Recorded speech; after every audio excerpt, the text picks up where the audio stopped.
Il était une fois une vieille chèvre. Elle a eu 7 enfants. Elle les aimait autant que seule une mère peut aimer ses enfants. Elle allait aller dans la forêt, apporter des herbes et des branches pour le déjeuner. Elle a appelé tous ses enfants et les a avertis d'avoir peur du loup maléfique. Il fait souvent semblant, mais vous pouvez immédiatement le reconnaître à sa voix grossière et à ses pattes noires. Les petits-enfants ont tout compris et ont assuré à leur mère qu'ils seraient très prudents. La vieille chèvre partit tranquillement. Peu de temps s'est écoulé. Soudain, quelqu'un a frappé à la porte et a crié d'une voix grossière que les enfants devraient immédiatement l'ouvrir. Mais les enfants de la voix rugueuse ont réalisé que c'était un loup. Ils ont répondu que ce n'était pas la voix de la mère, sa voix était gentille et fine, et cette voix était très impolie, ce qui veut dire que c'était un loup. Puis le loup est allé chez le marchand et s'est acheté un grand morceau de craie. Il en a mangé et sa voix s'est affaiblie. Il est revenu, a frappé à la porte et a demandé d'une voix mince aux enfants de l'ouvrir. Le loup a posé sa patte sur la fenêtre et attend. Et les enfants l'ont vu et ont répondu que les pattes de la mère n'étaient pas noires, mais blanches, ce qui signifie que c'était un loup. Puis le loup a couru à la boulangerie et a demandé de lui donner de la pâte. Le loup a oint sa patte avec la pâte. Le méchant s'est approché de la porte pour la 3e fois, a posé sa patte blanche sur la fenêtre et a frappé. Ils ont vu les enfants que la pâte était blanche et ont pensé que c'était leur mère. Ils ont ouvert la porte, mais il y avait un loup devant eux.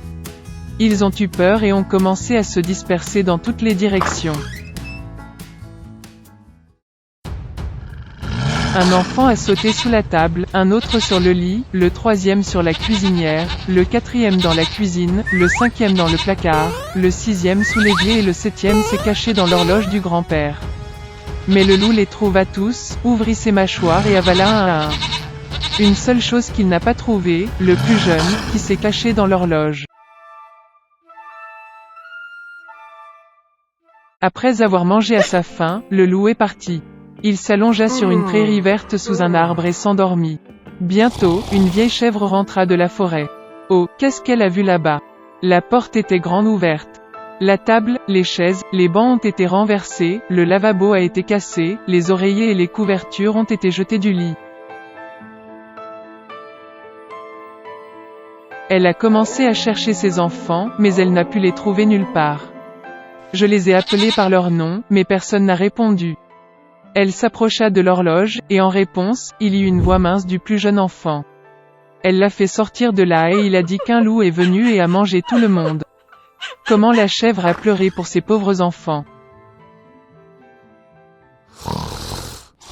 Finalement, elle quitta la maison, et la plus jeune chèvre courut après elle. Elle est venue au pré, a vu, un loup gisait près de l'arbre et ronflait de sorte que les branches tremblaient. Elle le regarda de tous côtés et vit que dans son ventre gonflé quelque chose bougeait et pataugeait. Elle a deviné que c'étaient ses enfants et était très heureuse qu'ils soient toujours en vie. Elle a dit à l'enfant de courir à la maison dès que possible et d'apporter des ciseaux, une aiguille et du fil. Ensuite, la chèvre a coupé le ventre du loup avec des ciseaux, et de là, un enfant a sorti la tête. Et puis les autres ont sauté tous les 6, et rien de mal ne leur est arrivé. Quelle joie c'était! Ils ont commencé à embrasser leur mère, à sauter et à danser. Puis la vieille chèvre a dit que ce serait bien de donner une leçon au loup pendant qu'il dormait encore. Ils ont tiré des pierres et les ont fourrées dans le ventre du loup.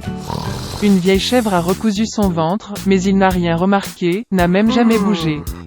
Le loup a dormi, s'est levé et a eu une telle soif dans son ventre qu'il a décidé de boire l'eau du puits. Il s'approcha à peine du puits, se pencha vers l'eau, et de lourdes pierres le tirèrent au fond du puits. 7 enfants ont vu cela et ont commencé à danser de joie avec leur mère. C'est ainsi qu'ils ont enseigné une leçon au loup maléfique. Dans la partie la plus profonde de la mer se trouvait le palais du roi de la mer.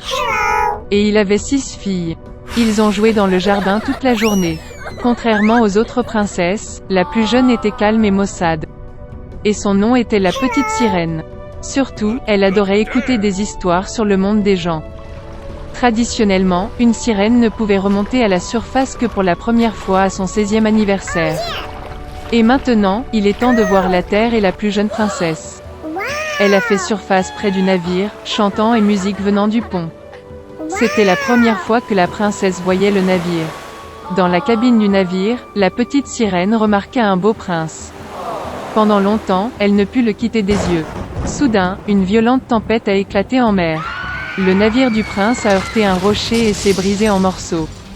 Dans l'obscurité totale, la foudre a éclaté et la petite sirène a vu le prince tomber dans la mer. Elle l'a sauvé en le ramenant à terre. Bientôt, le prince a été retrouvé par une fille qui passait. Quand il s'est réveillé, il lui a souri et l'a remercié de l'avoir sauvé. La petite sirène est devenue triste que le prince ne sache même pas son existence. Elle a plongé dans l'eau et a nagé. D'après les histoires de son père sur les gens, la petite sirène savait qu'il considérait la queue de poisson des sirènes comme laide. Par conséquent, pour plaire à une personne, il fallait acquérir 2 jambes.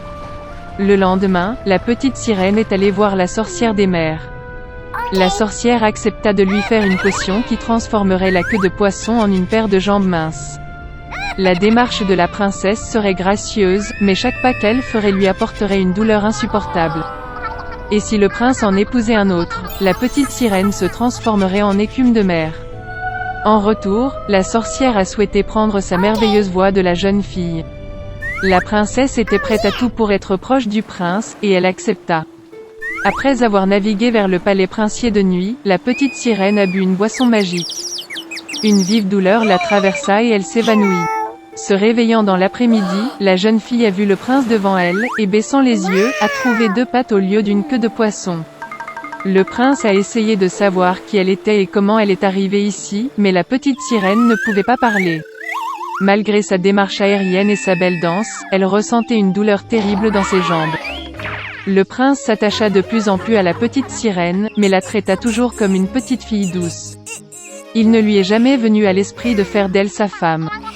Une fois que le prince a admis que son cœur est occupé par celui qui l'a sauvé il y a longtemps sur le rivage, ils vont se marier. La petite sirène était très bouleversée, mais ne pouvait pas lui dire la vérité. Au moment du mariage, le prince a invité la petite sirène à accompagner les jeunes mariés en voyage de noces. Une luxueuse tente lune de miel est étalée sur le pont du navire.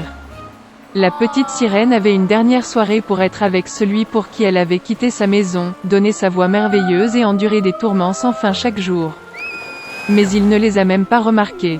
Quand le silence tomba sur le bateau, la petite sirène s'assit sur le pont et attendit les premiers rayons du soleil. Soudain, près du navire, elle remarqua ses sœurs. Ils ont demandé en larmes à la sorcière d'aider à sauver la princesse de la mort. La sorcière leur a donné un couteau tranchant, avec lequel la petite sirène devait percer le cœur du prince. Une goutte de son sang transformerait ses jambes en queue et elle pourrait retourner à la mer. La petite sirène a regardé dans la tente et y a vu un couple amoureux endormi. Elle n'a pas trouvé la force de prendre la vie du prince et a jeté le poignard dans la mer. De chagrin, la petite sirène se jeta à l'eau. Mais la gentillesse de la princesse a fait fondre le cœur de la méchante sorcière.